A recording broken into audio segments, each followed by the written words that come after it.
Howdy folks, Tom Barbalet here from Las Vegas, Nevada.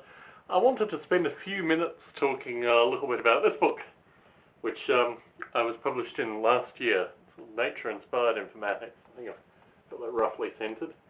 And there were a lot of books that actually went into this book in terms of my own thinking. So I'll find my particular chapter. There's a lot of interesting chapters in here actually.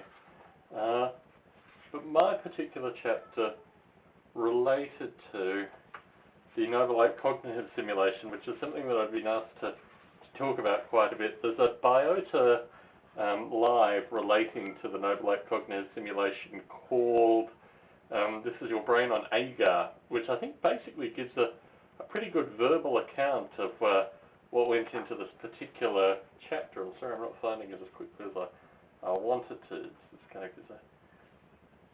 So this is the chapter specifically relating to Noble Ape cognitive simulation. Noble Ape's cognitive simulation from Agar to dreaming and beyond. And through this I talk a little bit about my early development of Agar simulation. Actually reading through the references at the end of the chapter, I realised I actually have very few of the books that I talk about.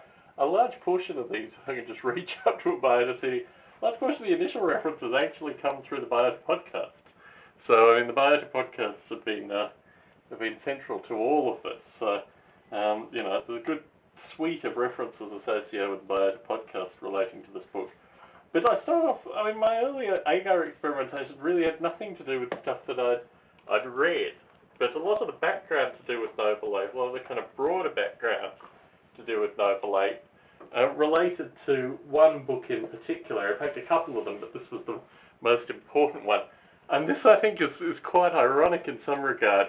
I remember having some correspondence with Dave Kerr, who develops AI Planet, another artificial life simulation, and he described how important these write your own fantasy games style books were, but it was all about creating these kind of fantastic universes within computers. And I mean, obviously some background that talks about Dungeons and Dragons and the importance of kind of Dungeons and Dragons mythology, which obviously is Tolkien, and the idea of moving underneath, you know, castle ruins and goblins and skeletons and various other things. But how you could take this kind of fantastic environment and actually put it into your computer. This was very much a kind of youth empowerment book in terms of actually taking these kind of fantastic ideas and making them into something that you could have within your computer. And I think this transition was something that really captivated me in Australia and Dave Kerr in Canada alike. It's quite amazing, actually. They gave you a lot of code. I wrote prior to doing the Noble Ape simulation, I wrote a vector graphics landscape program, which was really the early landscape algorithm for visualizing the kind of Noble Ape environment.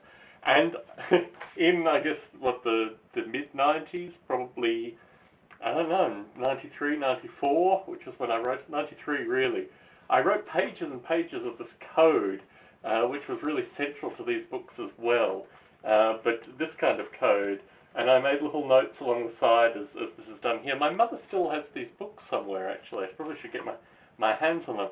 But, you know, these give kind of notes for people that are coding, and when I did this, I didn't have access to computers at the time. I was actually travelling to Central Australia. So I filled a book with this kind of code to describe the landscapes with various notes and other things.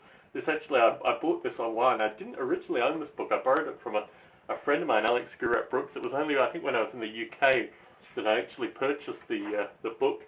So I'd written like this with notes associated with it and passed it on to a friend of mine. I was sick with glandular fever.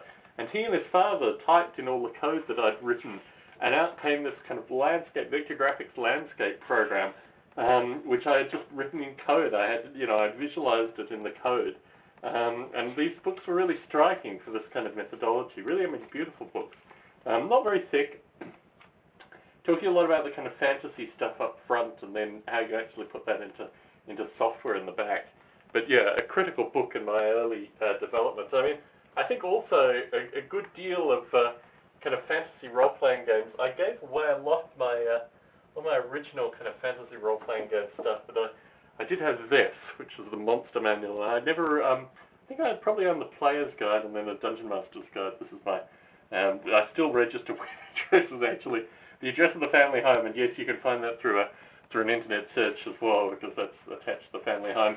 But this was really the kind of world that I immersed myself in my youth, and very much about, mapping this kind of fantastic world through mathematics into some degree of reality, which really kind of impacted my artificial life development. This isn't referenced in the Nature Inspired Informatics book, but I just wanted to pull it out and add it to the discussion piece.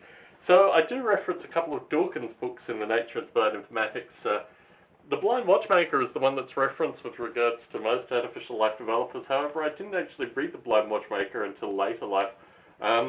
For me personally, reading it is a kind of, later life, later life being, I guess, my mid-20s when I got my hands onto it. But it struck me that Dawkins portrays himself as an amazing kind of computer simulator, and the history, if you do the math, is probably quite improbable about one man actually having the level of software knowledge that Dawkins describes. I think it would get him programming back in the mid-60s. But, a seminal book for a number of artificial life developers. I just didn't use it as my primary Dawkinsian source when I developed an overlay.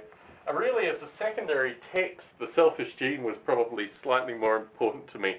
But really, the stuff, this has got later Noble Ape cards inside.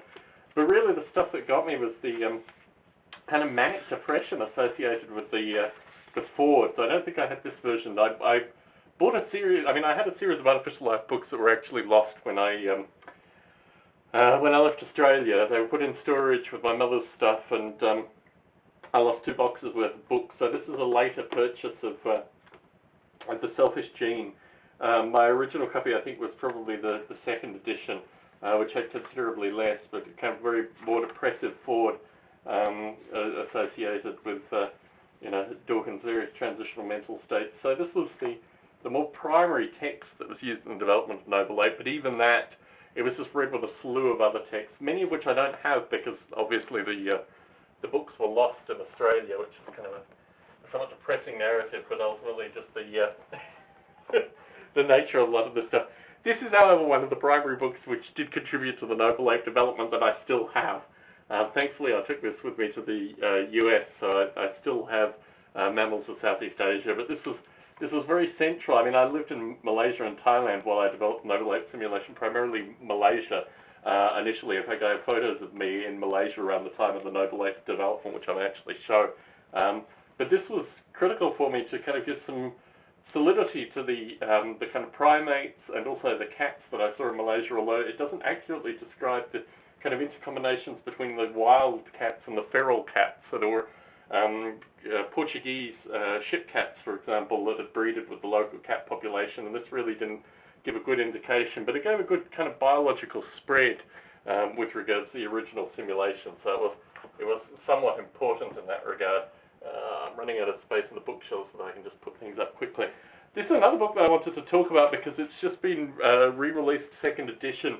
Obviously not affecting the original Noble Ape development, but really a book that I liked. I bought it for about $60 and it's now selling for $120 in the second edition. The other problem I have with regards to the second edition, although it does contain John Klein, and I really like John Klein's work, so I don't want to say too much negative about the second edition, but it lacks both Geoffrey Ventrella's work and also Bruce Damer et al.'s work. And I think Geoffrey Ventrella's work is something which, obviously not relating to the original Noble Ape development, but certainly someone in the later Noble Ape development who I've had a lot of communication with, and someone who I'm spending a bit of time with developing or moving his stuff over to open source, just because I think it's critical that a broader community has access to the source code as well as the words. Geoffrey Ventrella in this work sets out things like racism within the creatures that are generated, and a wide variety of other really interesting things, and certainly kind of gene pool as a tool, as well as a simulation, as well as a kind of thinking thing. Something to reflect on and think about is relatively critical too. So I'm now going to go through some Malaysian photos that were sent to me recently, which also kind of illustrate who I was and where I was at the time that I was in Malaysia. I probably should have had these pre-done. This, I think, was probably when I had just arrived in Malaysia, possibly also taken by my mother. Just going to go through it. This is also me in Malaysia just prior to the Noble Ape development. Let's see if I can find some more photos, more at the time of the Noble 8 development. No, there don't seem to be really that many photos of me in here, unfortunately. Maybe, no, this is still too early for Noble 8. So yeah, none of the kind of captivating photos around the time of the original Noble 8 development. But yeah, so I lost a lot of books, unfortunately, when I left Australia, and the plan is really to purchase a group of them through ABE Books or something like that to try and reclaim. Just some of the other, I didn't reference these specifically although I did reference computer space games actually, which is of the same kind of genre as the write your own fantasy game, similar kind of style, but more to do with more kind of traditional space games like Missile Command and these kind of things. So less so about kind of creating a fantasy universe that you support with software, and more about simple space game related dynamics. This was another one which I remember reading in the mid-80s. I got into programming in 1984, and I remember this book was relatively central in those times. These books just don't exist anymore. They kind of give linkings with electronics and explaining with regards to how things operate. It gives an explanation with regards to the compact disc, or actually no, a hard disk, and how you can build your own your own things like simple robots and things like that. I mean, just a beautifully laid out book. And this, of course, at the time was the kind of computers that were available, the VIC-20, Commodore 64, BBC, all this kind of stuff. And I didn't really have any access to this. I went into the local university and they had original Macs.